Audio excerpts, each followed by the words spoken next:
Soy un cero absoluto, estoy congelado, paralizado si no recibo calor. Como yoga cuando lo calienta yo.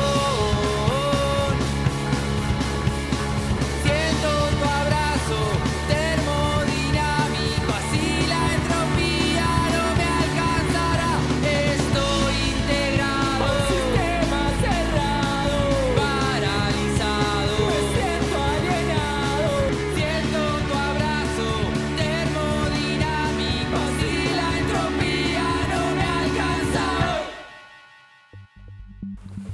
El neoliberalismo implicó dos procesos de generación profunda de desigualdad para los trabajadores formales que eran el eje de las sociedades hasta los años 70.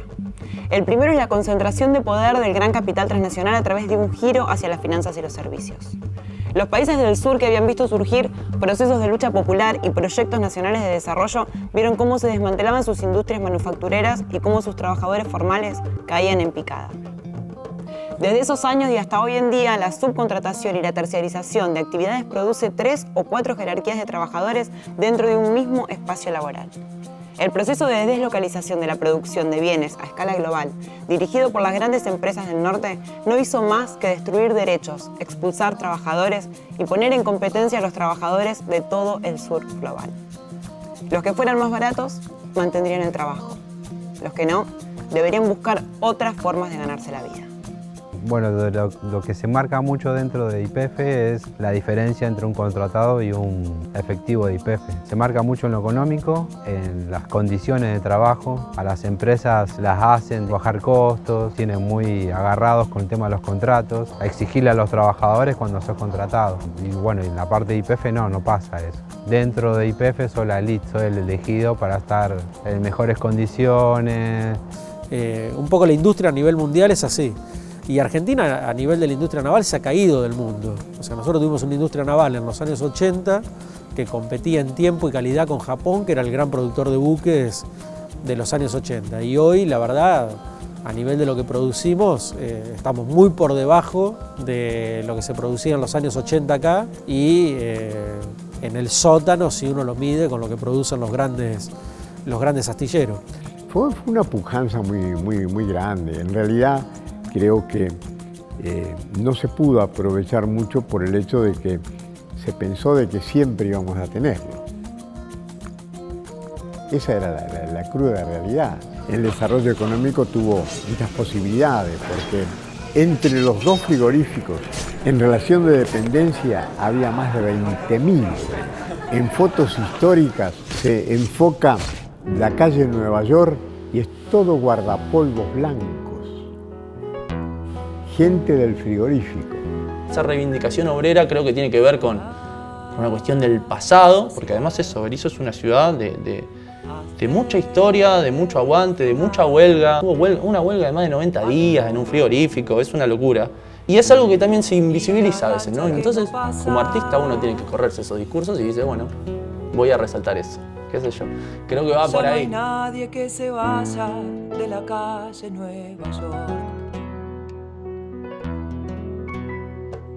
Por el canal. La ciudad de Berisso comenzó siendo en realidad un pueblo, un barrio obrero, ¿sí? Con saladeros a fines del siglo XIX, y eso fue creciendo, fueron creciendo los saladeros, se instalaron los frigoríficos, había poblaciones, ¿no?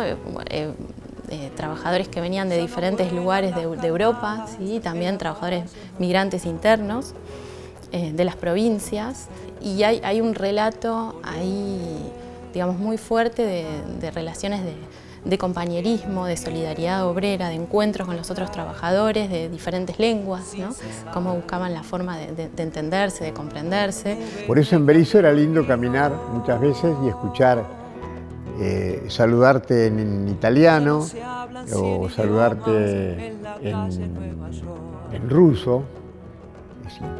Yo tenía unos vecinos que a mí me favoreció mucho el trato con ellos porque aprendí ruso. Sí, empezaba a saludarlos, empezaba a nombrar el pan, la comida, el vestido y entonces, bueno, a mí me gustó mucho Conozco bastante básico del ruso. Kat Priyevay Tovarich. ¿Cómo le va, camarada? Le digo yo. Dobre Harasho. Bien, muy bien.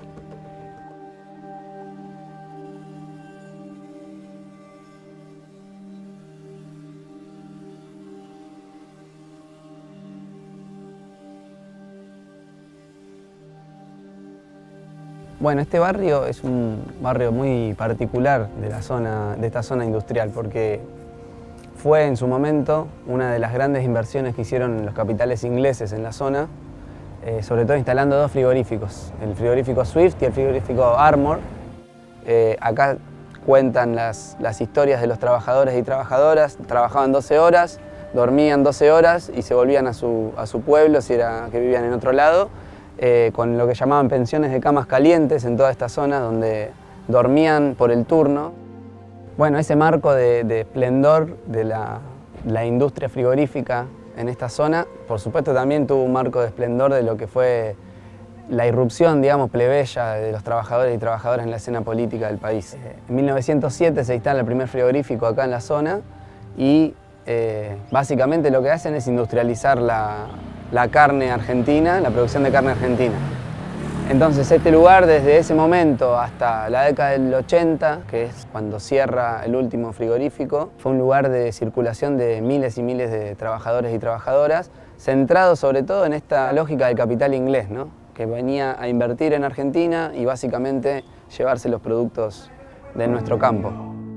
Digamos, fue una gran tragedia para estos trabajadores y para la ciudad de Berisso, en la cual los relatos, digamos, no aparece de forma directa, ¿sí?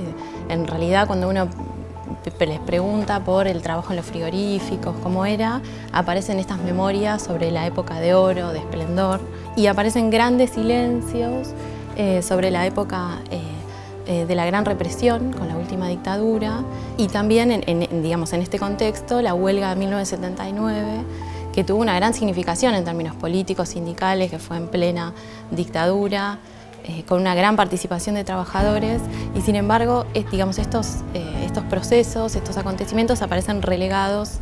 Luego, por supuesto, lo que ocurrió en Argentina no es ajeno a lo que ocurrió en el resto de los países del tercer mundo. Ya en la década del 70 empiezan a entrar en crisis los frigoríficos, empieza a entrar en crisis el proceso de industrialización, que aquí en el país se llamaba industrialización sustitutiva de importaciones, y comienza nuevamente una nueva oleada de liberalización financiera, comercial, que básicamente fue la nueva ola neoliberal que tuvo lugar desde los años 70, que en el país se aplicó a través de la sangre y fuego, a través de la dictadura militar. Entonces ese proceso también marca un poco no solo la crisis de un sector, que era el sector de la industria alimenticia, podríamos decir, de la industria de la carne, sino que se puede ver multiplicado en el resto de los sectores industriales de nuestro país y de América Latina en general. Cuando vemos el declive del frigorífico, vemos la articulación, ¿sí?, de esta fuerte política represiva con un fuerte avance de las nuevas formas del capital, ¿sí?, que llevaron adelante, por ejemplo, el cierre del frigorífico de Berisso, ¿sí?, y a la reestructuración productiva del frigorífico de Rosario, que está en Villa General Galvez. Y ahí, por ejemplo, lo que le habían propuesto a los trabajadores de Berisso era trasladarse a Rosario.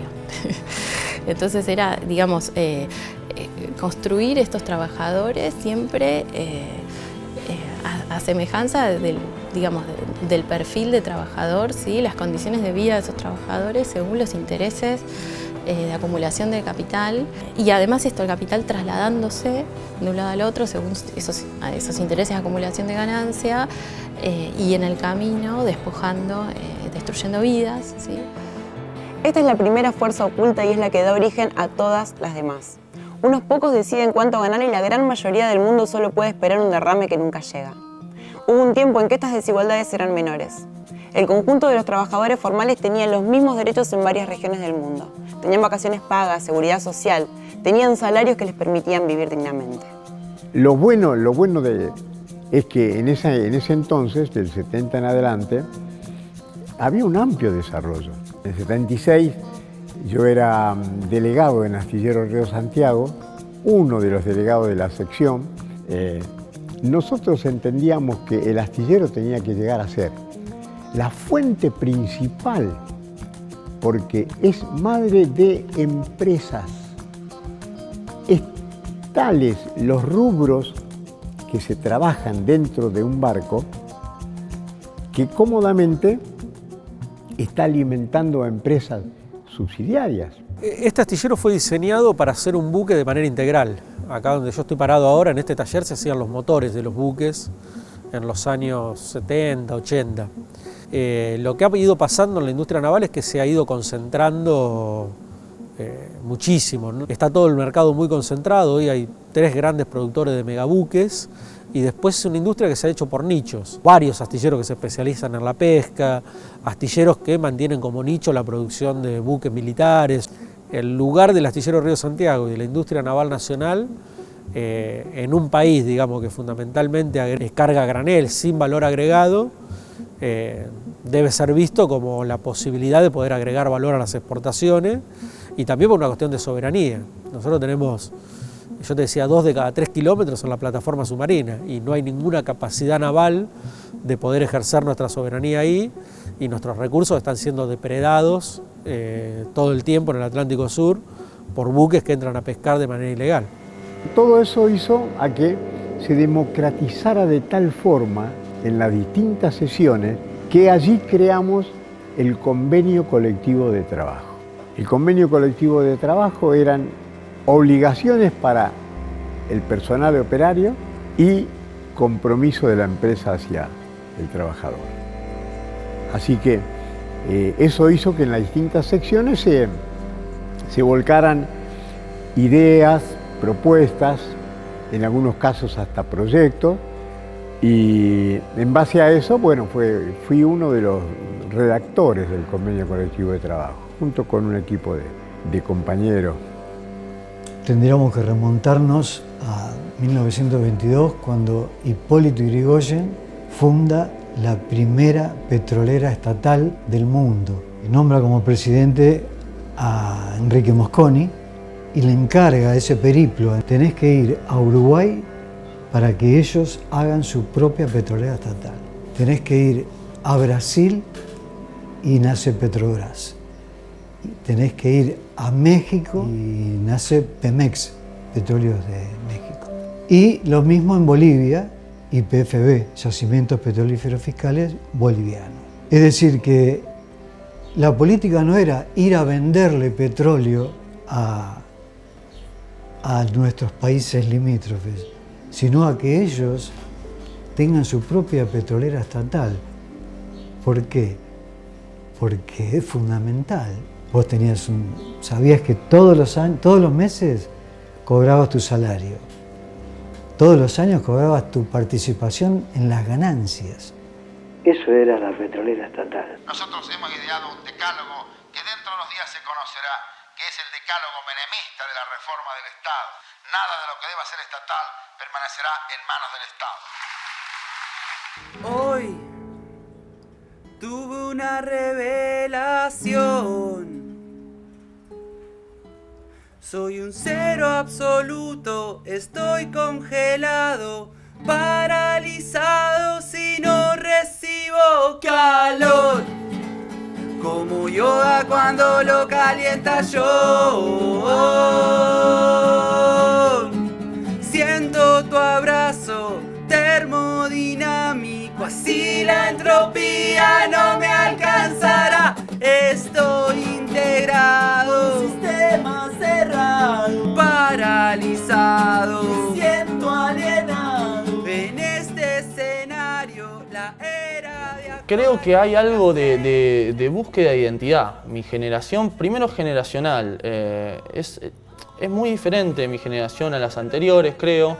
Yo nací y me crié en los 90 y yo me crié con una ciudad que no existía. Había cierto relato de opulencia, sobre todo me parece que el eje de la calle Nueva York, donde estaban 2 fábricas gigantes, había laburo para decenas de miles de personas. Vos ibas a aplaudir, decías quiero trabajar, ¿qué sabes hacer? Nada, venía a agarrar un cuchillo, vas a laburar. Y nosotros nos criamos viendo ese lugar totalmente abandonado, no abandonado de personas, porque siempre las personas lo habitaron, abandonado, digamos, las fábricas abandonadas, pero también no vimos, por ejemplo, a nuestros vecinos que tenían los overoles de YPF, que empezaron a atender kioscos, que eran nuestros profesores del colegio, estaban echados de YPF.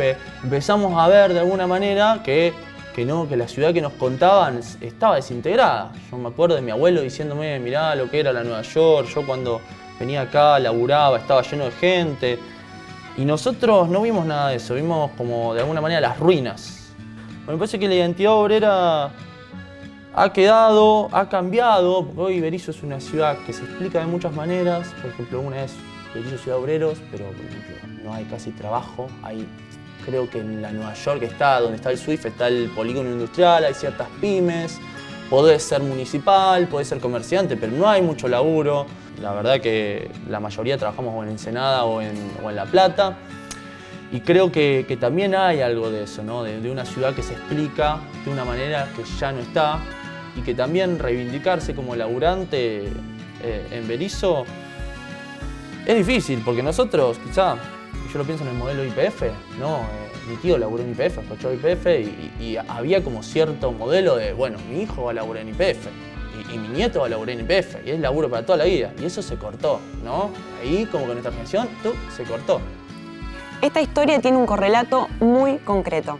Cuanto menores sean las capacidades productivas de un país, más a merced queda el pueblo trabajador de las estrategias de los poderosos del mundo. La privatización de los recursos estratégicos y el intento de restar capacidades productivas echó por tierra décadas de construcción de soberanía y dignidad de los trabajadores y trabajadoras. Necesitaban achicar la plantilla de personal porque de esa forma la podían privatizar más fácil, la querían vender. Hasta que el 13 de septiembre del año 1991 se decreta un paro nacional de petroleros. La destilería La Plata salió en apoyo solidario a los compañeros de Campo Durán de Salta, que ellos estaban en lucha para que no se venda esa destilería. Entonces, ¿qué ocurrió? Al salir nosotros al paro, el Ministerio de Trabajo lo declaró ilegal el paro. Y ahí pasaron automáticamente 1.360 personas a estar en la calle, así de golpe. O sea que los retiros voluntarios, los cursos y después con la echada masiva de septiembre del 91, ya YPF quedaba con la mitad del personal. Sí, la privatización marcó un quiebre muy profundo en los trabajadores y en la sociedad en general. Acá, en lo que es en la zona de La Plata, Berisso, Ensenada, hizo un cambio muy grande porque cuando hubo la privatización hubo muchos despidos entre el 92 y el 96 y bueno, muchos ex trabajadores pusieron un kiosco o se compraron un remis o un taxi. Y dentro de YPF también marcó una diferencia en los que nosotros quedamos porque somos buenos y lo que echaron eran los vagos. Y se había generado toda esa pelea o esa diferencia dentro de los trabajadores, que un poco lo hizo la sociedad y otro poco lo hizo los medios y las políticas de ese momento, ¿no? El único ente que figuraba en el decreto para expropiación fue el astillero Río Santiago, el único que quedó dentro del área del Estado. La desigualdad entre trabajadores y capitalistas continuó aumentando gracias a todas las formas en las que el empoderamiento de los ricos le quitó poder social a los sectores trabajadores. Hoy en día los empresarios se quedan en los países del sur con el 60% del PBI. Los que viven de su trabajo no obtienen más que el 40%. Hay que seguir apoyando a los gobiernos nacionales y populares. No queda otra. Porque el resto de los gobiernos que no son ni nacional ni popular no quieren eso. No quieren que la petrolera sea del Estado. No quieren el bien general para el trabajador, ¿no? De todos los trabajadores. Todo lo contrario. Y después, en cuanto a las condiciones de trabajo, ser trabajador del Estado y tener convenio. Nosotros tenemos un convenio colectivo que es del año 75 y que consagra una cantidad de derechos que no son comunes hoy en el mundo del trabajo privado y bueno, muchísimo menos si lo ves en el mundo donde la pérdida de derechos en los lugares de trabajo es muy notoria. Si tomás la comparación, digamos, de nuestro convenio colectivo de trabajo con cómo se trabaja hoy en la misma industria en el mundo, sí, hay diferencias enormes. Hay como dos polos, digamos así, muy notorios. Primero, el nivel de producción, digamos, si vos tomás este astillero con los astilleros que hay en el mundo, la producción que se puede hacer acá es muy insignificante para los volúmenes que hoy te está produciendo la industria naval en otros astilleros. Ahora, si vos vas a los derechos, está completamente invertido. Digamos, nosotros tenemos derechos consagrados acá, que cuando vos discutís con otros trabajadores o con otros sindicatos de otros lugares del mundo, no lo pueden creer. Acá han venido trabajadores de los sindicatos de Corea, que es uno de los grandes productores de la industria naval, y por ejemplo se llevaban la atención de los pocos accidentes que hay. Vos tenés en cuenta que en otros lugares hay una muerte por un accidente, se vaya al lugar y se sigue trabajando en toda la planta. Digamos, eso es inconcebible que pase en esta fábrica. Digamos. Sí, totalmente de acuerdo con lo que dijo el compañero Denis. Acá hay una continuidad histórica en los proyectos neoliberales. Yo me acuerdo, nosotros en los años 90 figuraba Astillero Río Santiago en el decreto privatizador de Menem, ¿sí? En primer lugar. Bueno, nosotros resistimos todo ese proceso y acá estamos, resistimos el proceso macrista y acá estamos. Digo, hay una continuidad de los procesos neoliberales que hacen que a los trabajadores nos juegue permanentemente en contra. Hoy estamos arriba de un buque que lo peleamos día a día, cuerpo a cuerpo en la calle y acá mismo, vaciándonos constantemente. Y acá está el barco, terminado, listo para zarpar. Y vamos por más. Esto es creación mía y de todos mis compañeros. Esto me infla el pecho, esto es mi casa, mi familia. Yo creo que la lucha obrera es imprescindible, porque la fuerza propiamente está en el pueblo. Y si lográs combinar las acciones con un pueblo organizado... Bueno, yo creo que a eso se llega a través de la organización. Me refiero no solo a la organización de los habitantes de nuestro suelo, sino a las organizaciones gremiales, que muchas veces están mal vistas, pero el único que te defiende es la organización. El trabajo de la democracia es fundamental, porque de alguna manera tenemos que ir encauzando. Si bien la gente puede educarse, puede formarse, pero la organización es producto de hacerlo en comunidad, con toda la diversidad. Creo que los artistas tenemos un desafío, y me parece que es nuestro aporte para salir de esta, que es tratar de relatar al Berisso de ahora, que es un Berisso que se explica de alguna manera que ya no existe. Berisso como ciudad obrera, que ya no tiene obreros. Pero explicar todo este proceso de ciudad cambiante, de estos discursos nuevos, explicar algo con nuevas cosas, nuevas maneras de decir sobre la ciudad, me parece que es el desafío que tenemos como artistas. Y me parece que nosotros, al menos no sé si vamos a sacar adelante las cosas, pero bueno, vamos a pintar nuestra aldea, supongo que es así, ¿no? Me importa acá, Berisso y Ensenada. Mi mundo es ese. La organización colectiva siempre permite pensar que los retrocesos que sufrimos como pueblos trabajadores son transitorios.